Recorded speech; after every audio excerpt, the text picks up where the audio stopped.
Picture yourself standing on a massive airport tarmac somewhere in China. The sun glints off a sleek silver fuselage stretching across the concrete. Before you sits the C919, China's ambitious attempt at a modern commercial jet. Its engines hum quietly, a promise of power and efficiency, while inside, flight systems and radar panels rival those found on the Airbus A320. Every detail, from the fuel lines to the tires, is built to international standards, crafted to fly anywhere in the world. And yet, it isn't moving. Despite being technically capable, despite carrying some of the most trusted aviation technology from companies like General Electric, Honeywell, and Rockwell Collins, the C919 is grounded. It waits silently, like a sprinter at the starting line who's been told to stay put. The question hangs in the air. Why can't this plane, built to the highest standards, soar internationally? This isn't just a story about engines and wings. It's a story about power, influence, and control in a world where who gives permission to fly can change the rules of the game. From this tarmac, the C919 isn't just waiting to take off. It's waiting to challenge decades of global aviation dominance. Before any plane can carry passengers across borders, it needs a special approval called a type certificate. Think of it as a passport for aircraft. Without it, even the most advanced jet is grounded. For the C919, that passport is held by two of the most powerful gatekeepers in aviation, EASA in Europe and the FAA in the United States. Imagine trying to enter an exclusive high-end club. You've got the right suit, the perfect invitation, and even a luxury car parked outside. But at the door stand two strict bouncers. You can't get in until they say so. That's the C919 situation. Engineers did everything right. Installed proven engines, reliable radar, and world-class flight systems. Yet, without EASA or FAA approval, airlines across most of the world cannot operate the jet. This is where the story starts to deepen. Certification isn't just a technical step, it's the first major hurdle that blends engineering with politics and market power. The C919 might be capable of flying anywhere, but these bouncers control which skies it's allowed to enter. And the longer the wait at this gate, the bigger the implications, not just for China, but for the global aviation market itself. At first glance, aircraft certification might seem purely technical, making sure a plane is safe for passengers. But in reality, it's also a powerful tool to control markets. Every delay in approval effectively keeps a competitor out of billions of dollars in global aviation revenue. For the C919, this means that while it could compete with the Airbus A320 or Boeing 737, the jet remains stuck on the ground in critical markets. Think of it like this. You've trained for a marathon for years, run all the practice races, and set personal bests, but the organizers keep moving the finish line. Every extra month or year of waiting changes your chances of competing. Similarly, regulators like EASA and the FAA don't just check safety, their decisions can shape who has access to the international skies. This isn't just hypothetical. Non-Western aircraft have repeatedly faced extended certification timelines compared to Western-made planes. While the official reason is safety, the pattern shows that strategic influence often plays a role. Certification becomes more than a technical hurdle. It becomes a gatekeeper of global competition. And for China's C919, navigating this gate is one of the biggest challenges in its journey to compete internationally. China knew from the start that building a plane wasn't enough. To compete globally, the C919 had to be built around components already trusted and certified by Western regulators. That's why the jet uses LEAP 1C engines from General Electric and Safran, Honeywell flight control systems, Rockwell Collins radar, Parker Hannifin fuel systems, and even Michelin tires, all parts already proven on jets like the Airbus A320neo. But hardware wasn't the only focus. In 2019, China signed the China-EU Bilateral Aviation Safety Agreement, creating a legal framework for mutual certification. This means the C919 was designed not just to meet engineering standards, but also to navigate the complex rules and regulations of international aviation law. In other words, China didn't try to reinvent the wheel. It played by both engineering rules and international legal frameworks to give the C919 the best shot at global approval. Yet, despite these careful preparations, the jet still faces delays. This raises a critical question. Even when you follow all the rules, why does the path to international skies remain so challenging? To understand why the C919 matters, you need to see the global aviation landscape. For decades, Airbus and Boeing have dominated commercial aviation. Almost every short and medium-haul flight you've taken likely flew on one of their jets. Their dominance isn't just about planes, it's about controlling prices, supply chains, and airline loyalty. Enter the C919. This isn't just another regional jet. It's designed to directly compete with the Airbus A320 and Boeing 737, the workhorses of global air travel. Imagine the world's most exclusive restaurant run by two master chefs. They set the menu, the prices, and the standards, and nobody else can enter. Then a third chef arrives, with the same quality ingredients, an impeccable kitchen, and innovative recipes. Suddenly, competition rises, prices may drop, and the old chefs have to adapt. If the C919 succeeds, even partially, it could chip away at this lucrative duopoly. Airlines would gain a third option, costs could decrease, and decades of tight market control would start to loosen. But first, the jet has to clear the certification hurdles and prove it can perform reliably on the international stage. Even without international approval, the C919 isn't stranded. China's domestic aviation market is enormous, the second largest in the world today, and projected to become the largest by 2042. According to the International Air Transport Association, China will need over 9,000 new aircraft in the next 2 decades, nearly a quarter of global demand. That's a market big enough to keep the C919 flying for years. Major Chinese airlines like China Eastern are already placing orders and operating the jet on commercial routes.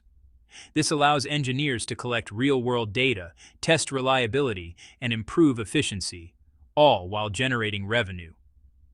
Beyond China, countries in Southeast Asia such as Malaysia, Indonesia, and Vietnam have shown interest in the jet. Some are even exploring bilateral agreements to recognize Chinese certification independently of EASA or the FAA. In other words, the C919 doesn't have to wait for Western approval to succeed. Its home market alone provides a runway long enough to prove its value, while regional interest lays the foundation for a future expansion across Asia. This is where the story shifts from being about certification delays to the potential for China to reshape regional aviation. Here's an irony that often goes unnoticed.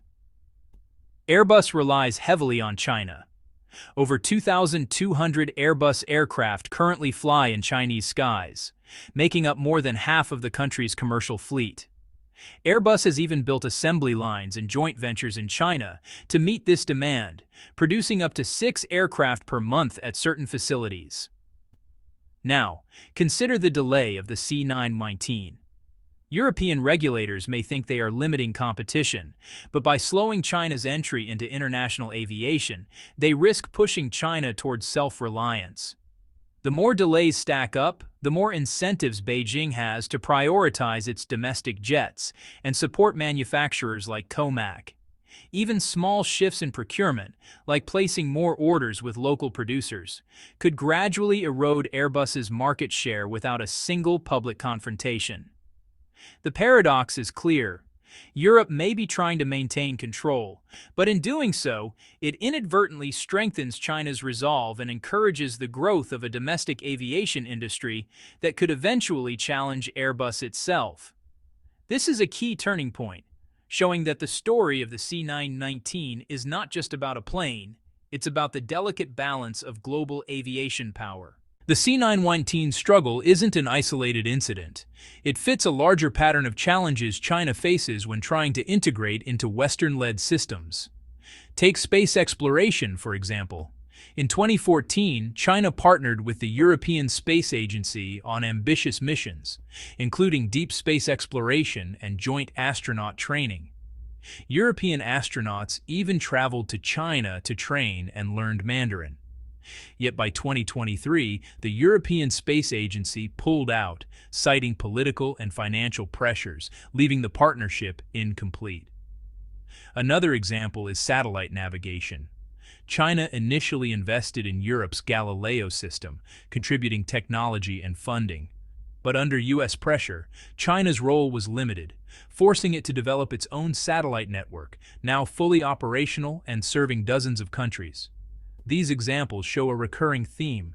Following the rules doesn't guarantee smooth integration when strategic influence is at stake. The C919 fits right into this narrative. It complies with technical standards, uses trusted components, and abides by legal frameworks.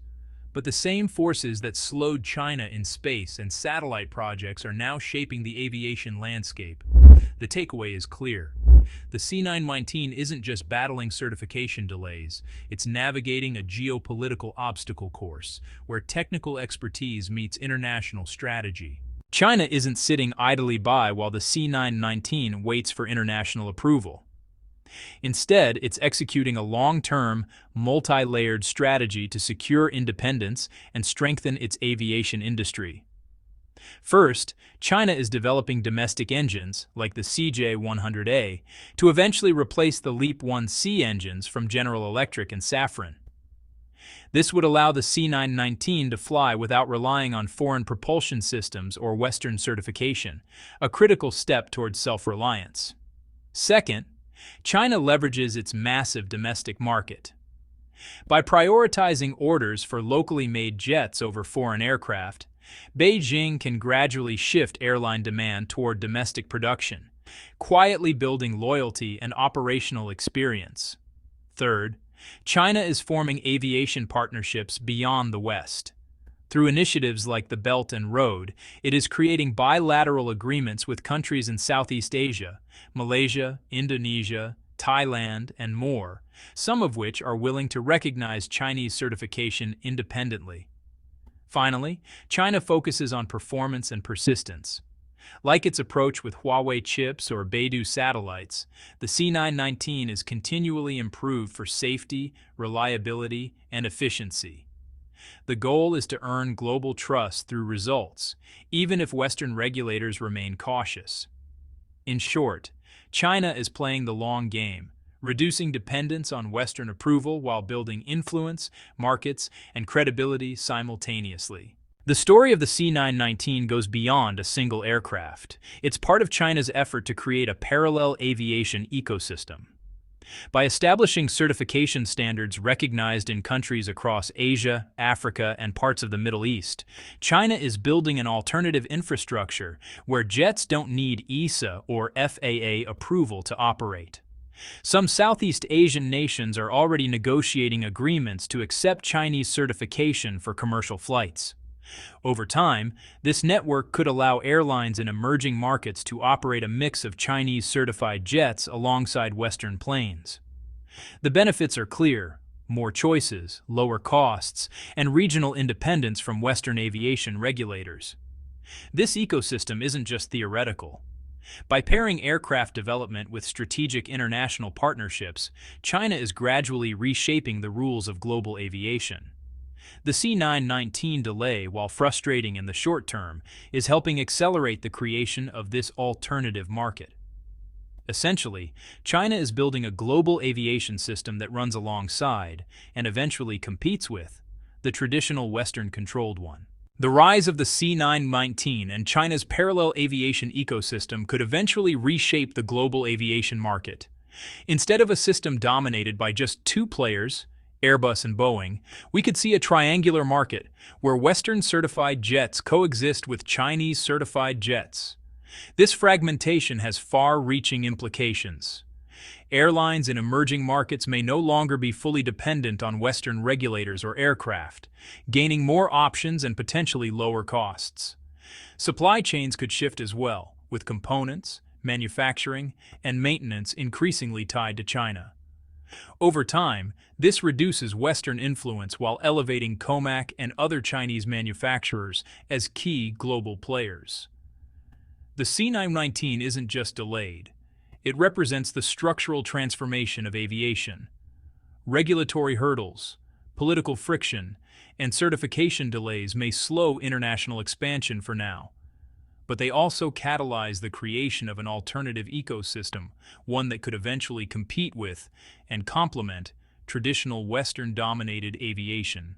The C919 is more than just a commercial jet. It's a statement of intent. Every flight in China, every regional order, and every technical improvement signals China's determination to compete on the global stage and challenge entrenched duopolies. The jet embodies a shift in strategy. Instead of relying solely on Western approval, China is building credibility through performance, partnerships, and persistence.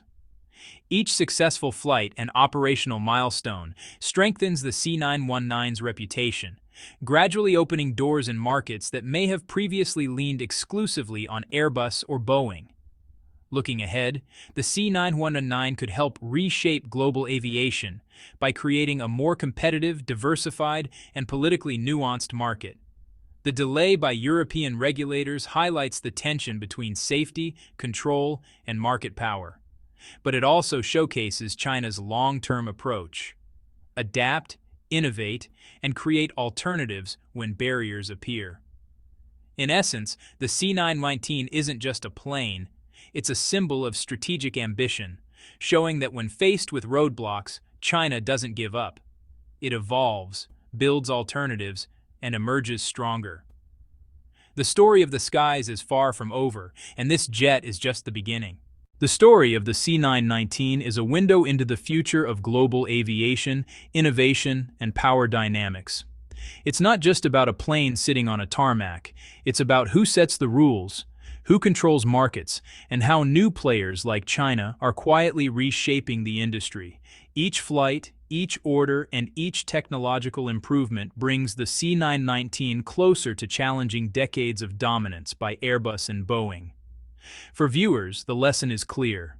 Global competition isn't always visible, and influence can be exercised quietly through rules, partnerships, and strategic patience.